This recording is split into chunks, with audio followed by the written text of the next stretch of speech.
I'll open it up to some questions. Coach, how was this summer in the weight room? I'm sure you get reports on how the guys are doing in year 2 under your program. Yeah, rules have changed where you're actually able to be around them a little bit more and again a chance to really see how they're able to develop. And first of all, we've had dramatic changes in our weight room. The Galts and Cones have stepped up and dramatically changed. What our players are able to use as far as equipment inside of that, the way it aesthetically looks, the way it functions every day. It's a really good resource for our players to maximize everything that they want to do inside of the strength and conditioning area. I think our strength and conditioning staff is absolutely fantastic.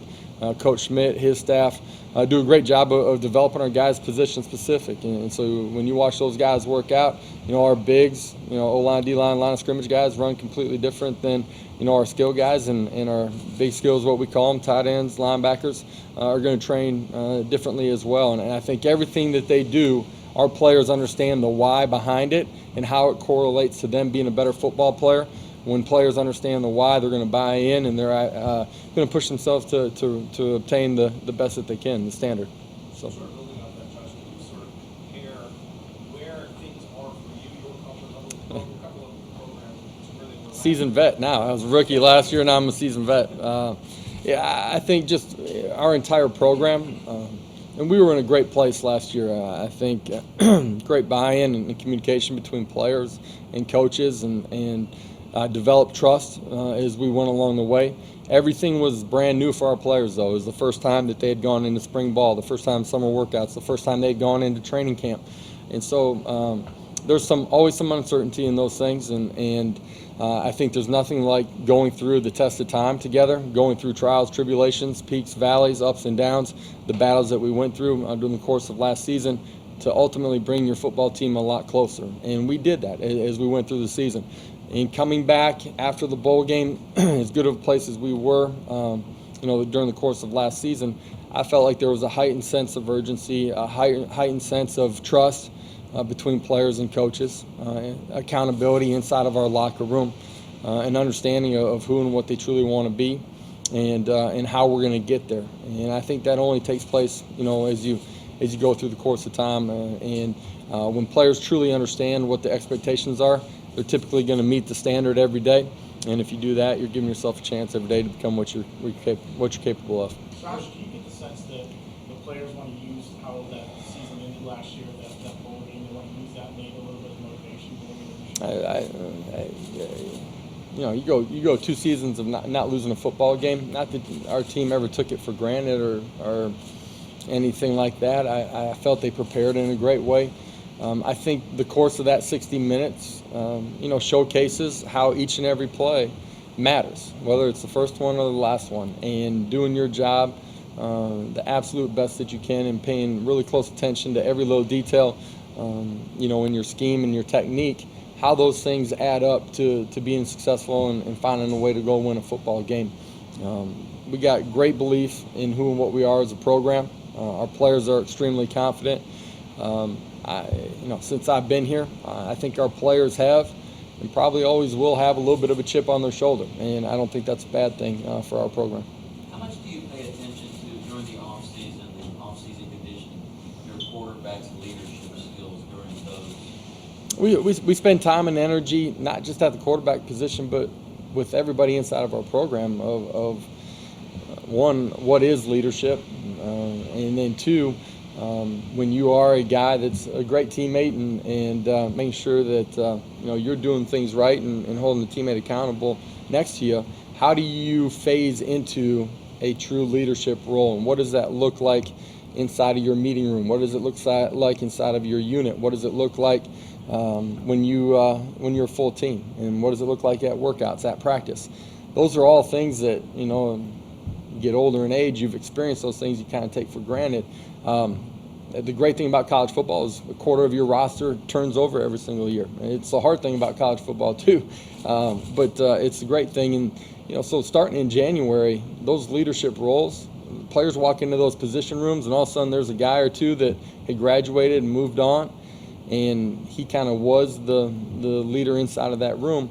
It takes them a couple of weeks to kind of figure out. One, it's going to be me. Two, how do I find my voice in that? And so those are things that our coaches spend a lot of time. I spend a lot of time trying to help those guys find out what it is and put them in positions where they have to speak up. They have to make sure that we're accomplishing our mission. How does depth change year to year? Depth? Yeah, Right. how does it change year to year? From year one to year two, I think we're developing a lot more depth inside of our program. I think in particular, you guys look at the recruiting classes the last couple of years, right? The line of scrimmages, the number and the types of guys that we've added, I think will allow us to continue to develop a lot of depth. And I think, I said it earlier just a minute ago, but when you look at what we have signed, bulk numbers of in the previous recruiting classes, obviously the line of scrimmage has been a point of emphasis for us. We got great skill players, and we're going to continue to do that. I like what we've done at the line of scrimmage here the last couple of years. Ultimately, we're going to find out where those guys are at when we get out in training camp here tomorrow, and as we go through it, the process of building our team. But I think great competition, right, is the absolute best friend that a coach has, right? It's going to drive everybody inside of that meeting room to ultimately compete with themselves and the guy next to them in a positive way, but compete in a great way every single day.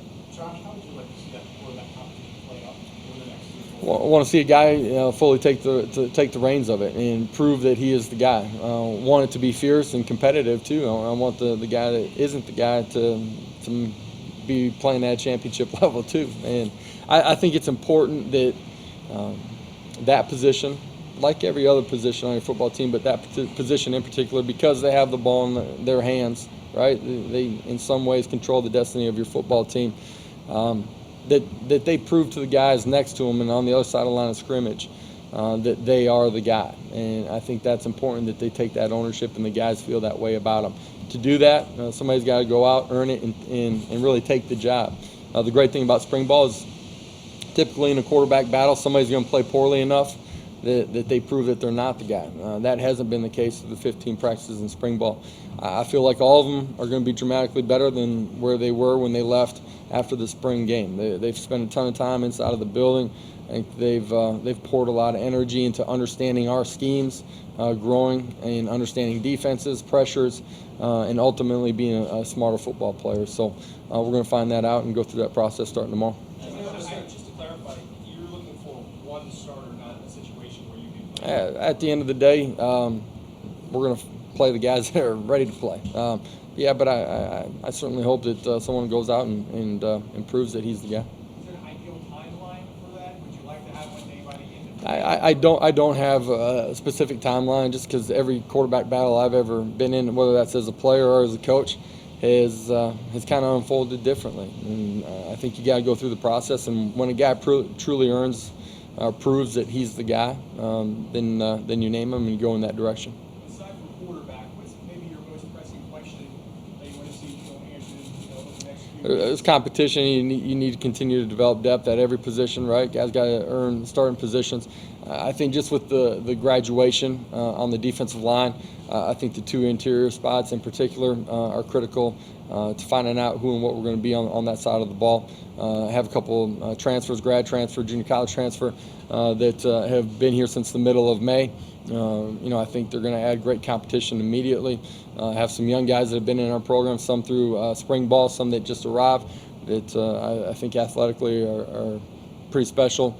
How quickly can they understand how hard you have to compete, and understanding our schemes too, just from snap to whistle. We're going to find that out. What is Mackenzie's role and how involved will he be? What will he be doing all year with you guys? This summer he's been with those guys, kind of taking the year as a quote unquote coach type of year, and he's a great sounding board for all of our quarterbacks. The way we practice with some of the tempo that you see on game day gives him an ability, because you're not coaching a bunch in between each play.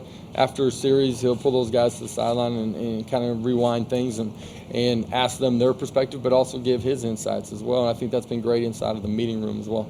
Coach, Danny White has taken some criticism on his scheduling and only 1-for-1s. That's his philosophy. How much input do you have on scheduling, and what are your thoughts as a coach of UCF? You like the one-for-ones, or would you like? At the end of the day, I got great trust and belief in Danny as our leader, right? He's grown a phenomenal brand here in the short amount of time that he's been here. We're willing to go play anyone, and our players are extremely confident. We're confident as a coaching staff. I think, every university is a little bit different, right? The track record of what we've proven here, not just over the last couple of years, but long-term, the last decade too, I think is important to understand. But certainly over the last couple of years, I think the other thing too is that thing's sold out every week, right? And that may be different than some of the other places that are playing some of those 2-for-1s too. And I think that's important to note as well. I haven't heard you say it yet, Coach, but are you going to stick with going 1-0 this year, or do you do a different mantra, or how do you? We talk about going 1-0 inside of our program every day, it's true to me. I think it's true to our players. At this time last year, you guys weren't hearing a lot of 1-0 speak to, but that absolutely is a part of who and what we are. Controlling what we can control, that's today, and how we prepare and go through it. With Dredrick moving on, do you see somebody who is made to replace him out of the slot, or are you going to kind of rotate guys? We'll have great competition this spring, but some guys that have been here and played really good football. Marlon Williams did a great job. He's a guy that through the course of the summer has changed his body and I think ability to play consistently at an elite level because of what he's done. Jacob Harris is a guy that's played multiple positions. I think he's going to compete at that position as well. And then we got some young guys that will get a shot as well. The kicking competition. I should mention, and I say Otis, right? I mean, Otis Anderson played there last year, played running back. His ability to play both positions. And your kicking competition is kind of wide open. Yeah, that's a position that you graduate 3 guys that were pretty special, right? And for us to be what we need to be, we need to win special teams that third of the game every single week. We got some young guys that are on campus that got to take ownership of the role. Alex Ward's done a phenomenal job snapping the football for us. I believe he's going to be really, really solid and ultimately be a great player for us there at that position. I think the kicking competition for field goals and kickoff is something that we're going to see as we go through training camp. I think it's got a chance to be a really fierce competition. Josh, you talked about some of those transfers. You get a guy like Tony Gray comes in for Ole Miss and Brandon Wilson from Indiana. How does that help you? What do you see from those guys? Well, Brandon in particular, just because of the youth on that side of the line of scrimmage, right, and his ability to be eligible immediately for sure. Mature, highly competitive, has played on big stages, understands the way you need to operate. To me, just having seen him in the weight room, I think, because of the graduation a year ago and the youth that we have in that room, that experience, that maturity will be critical to the development of that position inside. Tony Gray, all those guys that have transferred in have done a great job of blending into who and what we are, right? They show up day one. They don't understand the expectations, the standards inside of our building. They don't know anybody's name. They got to learn 124 other guys' names too, right? They've grown throughout the course of the summer and really integrating themselves as part of the fabric and the DNA of our program. What impact does hearing UCF name constantly, on the national landscape throughout the offseason, have on this program that you guys? Our brand, our logo, recognized coast to coast, right? Constantly front and center in media. It changes the landscape of recruiting, right? And our ability to have, great players, right? Allows us to maybe be a little bit more meticulous and picky maybe in the recruiting process. But at the end of the day, again, a major part of what we do is, Florida and South Georgia, and I include Atlanta in that area. And those guys all have great respect for what we're doing, not just recruits, but the high school coaches as well.